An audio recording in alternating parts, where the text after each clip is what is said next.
You know, life in the never-ending swirling fog that makes up this boundless, dreamlike state we've been captured in leaves a guy with a lot of time to think, and a lot of time to peruse the Rift's archives. A lot of weird stuff in there. Watching through some of this stuff makes the boy wonder. Question the nature of his existence, eh? Well, it's assuming you're even real, and not just a figment of my imagination, developed as a coping mechanism to allow me to hold on to some semblance of sanity while trapped in this lifeless void with nothing but spooky music to listen to. Regardless of the veracity of our corporal forms, today we will be looking at the top 5 lost tapes that will make you question reality. Let us know down below which one of these is keeping you up all night, whether or not you think we're real. I think so. Number 5. The plane crash of Halloween 1999. On October 31st, 1999, Egypt Air Flight 990 was making its regularly scheduled flight from Los Angeles to Cairo, with a scheduled layover in New York City. On the flight were 14 crew members and 203 passengers from all over the world. A half hour after leaving New York while flying above international waters, the plane suddenly took a dive, falling towards the ocean at a rate of 39,000 feet per minute. The plane then entered a steep climb to try and recover before diving again and crashing into the Atlantic Ocean, 60 miles south of Nantucket Island. All 217 people on board were killed. Lacking the resources to mount an investigation themselves, the Egyptian government asked the American government to handle the investigation on their behalf to determine what had caused this fatal crash. Several theories were given as to the cause, such as mechanical failure or user error. A terrible new light was shone on the case once the investigators made the dive into the ocean to investigate the crash site. They didn't find much in the way of human remains, as the impact of the crash had eviscerated the passengers beyond recognition, prompting the investigators to have to use DNA recovered to identify the passengers and crew. While investigating the ocean floor,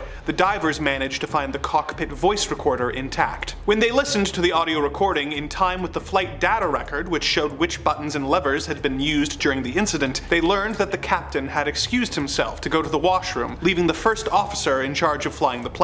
30 seconds later, the first officer said the phrase, "I rely on God," before disengaging the autopilot and repeating the phrase and reducing the engine throttle to idle, and putting the plane into a nosedive, and repeating the phrase, "I rely on God," over and over again until the captain can be heard returning to the cockpit, screaming and demanding to know what's happening, and trying to get the officer away from the engine controls. The flight control data showed that the pilot tried to pull the plane up using his controls, but that the first officer continued to push his down and caused the plane to crash. The Egyptian government disputed the evidence and labeled the incident an accident, but it was later learned that the first officer had recently been reprimanded for misconduct and had found out that he was going to be demoted by the chief of Egypt Air's pilot group, who was also aboard the flight. Although the official crash does not state the reason for the crash beyond a vague mention of improper operation, it is difficult to listen to the black box tape and think that this was anything other than an intentional crash. Number 4. The Dyatlow Pass. The Dyatlow Pass incident is one of the most bizarre, unexplained mysteries of the 21st century, and should be enough to chill you to your core. A few photos were recovered from the incident, but none of them really were any aid into uncovering what truly happened that trip on Mount Torton in the north of Soviet Russia. The last photo ever taken of the group shows them marching forward, triumphantly, yet unknowingly into their demise. In 1959, 9 hikers set out to climb a mountain range together as part of an expedition. Their leader, Igor Alexeyevich Dyatlow, organized the outing as a fun thing to do with some friends. He'd promised that he would send a letter back to his sporting club with a photo of them at the peak of the mountain when they got there. Unfortunately, neither would ever come to pass. It became very apparent that the hikers were taking much longer to return than they were supposed to, with weeks passing without anyone making any contact whatsoever, prompting the Russian authorities to launch a search party in an effort to find them. This would end up taking months of foraging through the wilderness, before eventually finding the remains of the hikers and uncovering one of the most baffling mysteries. The group were found in a few clusters, not all in one place. Some of them had been found huddled together in a cave. Some of them had been found naked, face down in the snow, outside of a tent that had been cut open from the inside, with scattered boots, coats, and gear strewn all around. Concerningly, some of the bodies had been damaged in inexplicable ways, with their eyes and tongues being cut out, whereas others had such intense physical trauma that coronary reports said it seemed as if they'd been struck by cars. On some of the bodies recovered, personal affects from other hikers in the group were found, like torn bits of fabric or clothing or small trinkets. But perhaps most puzzling of all these strange details is that there was trace amounts of radiation discovered on some of the bodies. Just about every single piece of evidence for the Dyatlow Pass incident only serves to confuse confuse more, like a box of puzzle pieces that just don't fit together. Now something like this is just rife for conspiracy. I imagine I told you about it now and you're already trying to put it together in your head. The more grounded theories suggest that it could have been an avalanche that disrupted the hikers, and the naked ones had torn their clothes off in a rush, perhaps, or maybe a symptom of hypothermia, where an extreme symptom shows that as the body reaches a death state, you feel warmer and warmer. The hole in this theory, though, is that the area was not well known for avalanches, and also the hikers were all fairly experienced, who were unlikely to make such an amateur mistake camping in a site known for avalanches. The more extreme conspiracies suggest that there was some kind of cryptid attack like a Yeti, or even government testing. Some have offered the idea that the trace amounts of radiation might have been proof that the Russian government was testing some sort of top secret weapon. Some have offered that maybe some bizarre mind control program went wrong and caused the group to turn on each other. In the end, the case was closed, and the government ruled that the hiker's death was some sort of natural force, sort of as a stand-in for a real answer. The case would eventually be reopened in 2019, but once again the Russian government deduced with all the information they had that they believe it to be an avalanche of some sort. But whether or not that's truly what happened, we may never know. That lies with the hikers. Number 3. Alien Autopsy. In 1995, a London-based entrepreneur named Ray Santilli came forward claiming that he had come into possession of black and white footage that had been given to him by an anonymous retired military cameraman. The footage had apparently been taken in 1947 following the infamous flying disc crash in Roswell, New Mexico, and showed a dead alien being subjected to an autopsy by medical examiners. The footage was broadcast on the Fox network, being hosted by Star Trek Next Generation star Jonathan Frakes,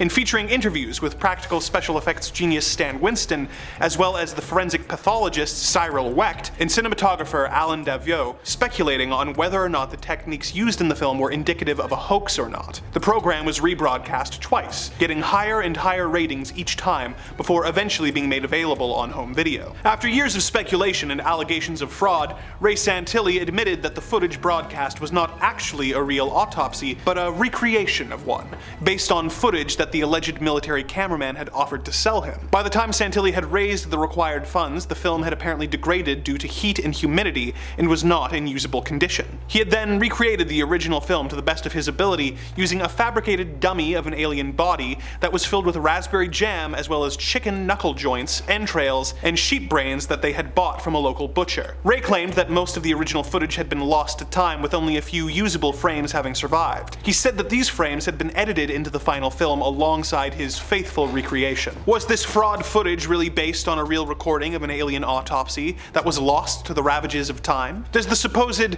recreation really feature frames of the real medical examination? If so, which frames among the frauds feature the real alien corpse? We may never know for certain. Number 2. Michael Rockefeller. Michael Rockefeller was born with a silver spoon in his mouth to a lineage of millionaires in the late 1930s. Pretty good start. He had the keys to the kingdom to pursue whatever he wanted. At the time, his great-grandfather John Rockefeller was one of the richest men to ever live. His family had hoped that he would follow in their footsteps towards the family business, but Michael had a bit of wanderlust in his heart and wanted a life more exciting than spending his days looking at the inside of corporate boardrooms and standing by water coolers. He had an interest in anthropology, specifically indigenous art from Nigerian, Mayan, and Aztec cultures. It was here where Michael discovered a passion. His father sat on the board of a museum in New York and gave Michael a position on the same board. He hoped to one day open a collection of indigenous art in New York. After discussions with the Dutch Museum of Ethnology, Michael had decided he would set out to a massive island off the coast of Australia, which at the time was known as Dutch New Guinea, in 1961. He would then go to collect the art of the Asmat people who were indigenous to the island. It would be a one-way trip. The Asmat people he was going to study and collect art from were very isolated from the rest of the world. They had seen Dutch colonizers before, but otherwise not much contact from other people. The Asmat believed that the land beyond their island was inhabited by spirits, and they saw the Europeans and Americans as supernatural beings that had come over from across the sea. Michael and his team were allowed to study the people and live amongst them, but were barred from purchasing or taking any of their artifacts, which understandably they liked a lot and had a great deal of significance to them. Nonetheless, Michael was thrilled with the experience and everything they had been finding, and could not wait to open his own exhibit. In November 1961, Michael was on a boat accompanied by some other anthropologists, when a sudden squall in the water water threw the boat off its course. They were 12 miles from the shore, and the boat was capsizing, but Michael insisted he could swim to it. This was the last time anyone ever saw Michael Rockefeller. From here, the Rockefeller spent a small fortune trying to find Michael, undertaking a search party which took weeks and weeks, but never uncovered a body. That was until years and years later, when the case was reopened, and officers and investigators discovered through communication with the Asmat tribe that Michael hadn't been lost in the water as they thought, but rather was sacrificed as part of a ritual. His head was chopped off, his flesh eaten,